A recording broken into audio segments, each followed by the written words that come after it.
Salutations everybody, how are you today? It is Matty here. I kind of like reversed my intro, that's not okay. With me yet again is the sacred text, and within this sacred text it is 4, not 5, because I don't care about YouTube's algorithm, but 4 incredibly disappointing games from 2019. The reason I like to do disappointing games, not worst games, is because I could look at a game like Ghost Recon Breakpoint and be like, yep, right there, don't even have to play it. One of the worst games of the year. Where disappointing games come from first-hand experience, games that I had expectations for, and naturally, this list will include, I'd say, a pretty big hot take, but that's okay. We have different opinions here. All right, sacred text, tell me what number 4 is. Oh, that's right.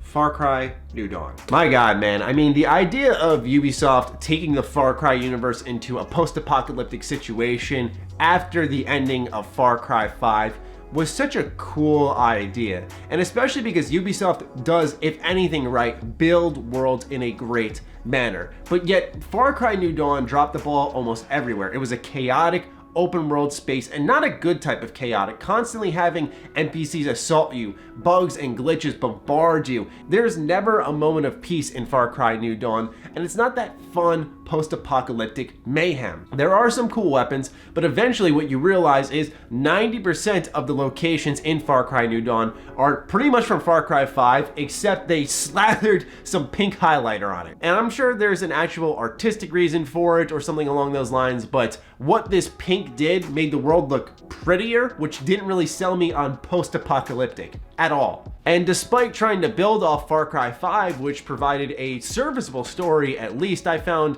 Joseph Seed quite interesting, it kind of dropped the ball there too. It kept the seeds in the back, not really bringing them to the forefront whatsoever to deliver more on the story people like from Far Cry 5, because like it or not, Far Cry 5 sold stupidly well. All right, sacred text, what's next? Oh God, oh God. All right. We gotta talk about Wolfenstein Youngblood.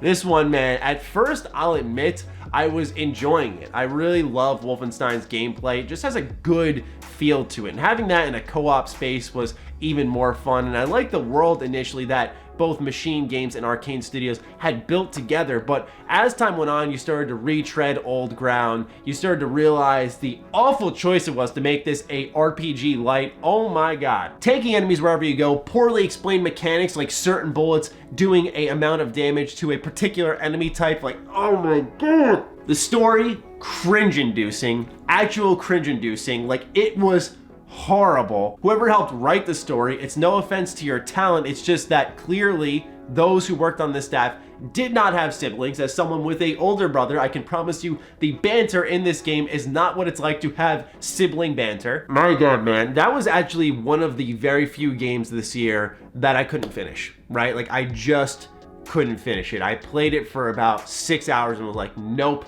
no more. I'm tapping out. I'm done. I can't stand this. It's arguably my most disliked game of the entire year, just because it was one of those things that started off nice, and as time went on, I was like, this is getting worse and worse, and oh my God, what are they doing? Now, granted, some complaints I did make were fixed in a patch. For example, the tanky enemies, they were fixed. It came like a month and a half, 2 months after launch, where no one had cared at that point in time. So I know there's gonna be someone out there who tries to dunk on me and go, well, Matty, guess what? I don't care. Number 2 is Mario and Sonic at the Olympic Games, Tokyo 2020. That's a mouthful. I had really high hopes for this game, right? Because I thought to myself, I could see me and my boys picking this up, having another great party game where the mini games are really enjoyable. And don't get me wrong, there are some really good ones in this one, such as Rugby, those more interactive games. But what this game is mostly compiled of is just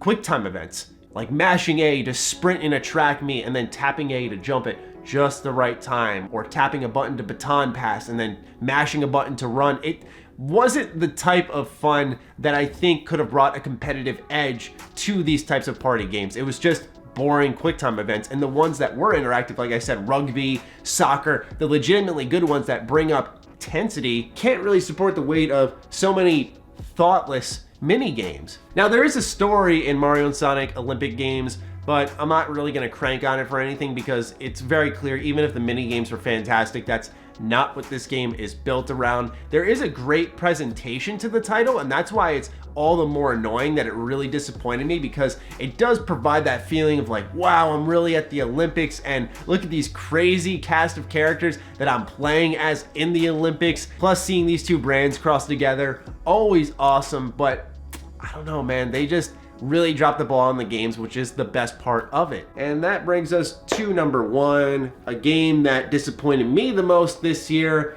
And I don't think a lot of people share this sentiment, so if you don't, that's okay. But for me, as someone who played all of the entries in the series leading up to this gigantic sequel, one that I was anticipating so much and covered so much on the channel, I was thoroughly disappointed with my experience in Borderlands 3. Now let me start off by reassuring those of you who are losing your minds. Borderlands 3 is fun, and I did put a decent amount of time into Borderlands 3.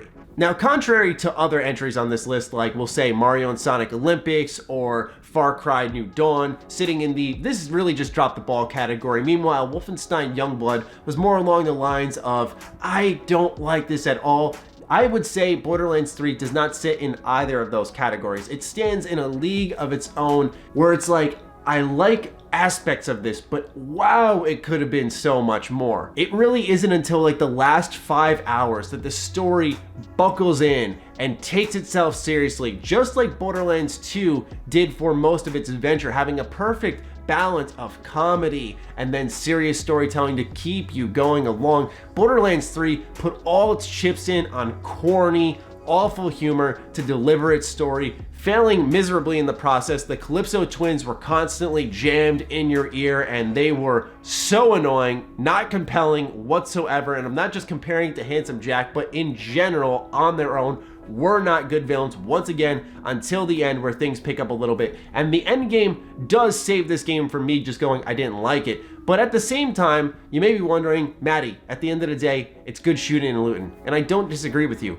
But my experience was unique in the sense of it was really buggy. Like really buggy. Like inching close to Fallout 76 levels of bad, which is a testament to how good the gameplay is, that I'm not sitting here tearing it apart limb from limb because I didn't like it, because there's so much in the game that I did like, and while the story was disappointing, it was still fun to play. But man, I was falling through the map. I would have missions fail. Sometimes we couldn't get out of vehicles, loot would disappear, quests wouldn't continue. And because all of these issues were happening at once constantly, what happened is that all the other problems, like the disappointing story, would become emphasized to the point where it frustrated me actively. And honestly, at one point, this game legitimately gave me a headache from everything that was happening on screen. And that's never, ever happened to me with a video game before, and after playing Borderlands 3, it never happened to me. So it was an individual case with Borderlands 3, which I think symbolizes too much was happening on screen. Yeah, man, while I enjoyed my time with it, even in my review, for those of you who pay attention, no, I did not recommend buying it. I said wait for a sale, because just on so many levels, it did not deliver what I fell in love with Borderlands 2. It just felt like a continuation of that shooting and looting, but it was definitely like a podcast game, a popcorn game, where I turn off the volume because the story becomes pointless at a certain point, and I'm just like, you know what? I'm just gonna go listen to something else. I'm gonna listen to music. I'm gonna talk to a friend on the phone, something along those lines. All right, so hopefully if you're here and you're not leaving your hate comment and being completely distraught at the fact that I'm not a huge fan of Borderlands 3, then thank you for giving me your time. Thank you for hearing me out. I do appreciate it. Every year I get a little nervous about putting out my most disappointing games list, because it's easier to talk about the things you love, but when you start talking about games that people like, that you found disappointing, that's where some folks lose their minds. So I appreciate you if you understand me, if you've heard me out here, and I look forward to hearing what your list is, whether it's a top 5, top 10, what games disappointed you this year. Fire away in the comments down below. Other than that, follow me on Twitter, follow me on Instagram. Thank you to the patrons for making these videos possible. I love each and every single one of you, and I appreciate all of you out there giving me your time. Be sure to consider supporting the Patreon, as it does fuel all the content I create here. Stay sexy, stay active. I love you all. Peace.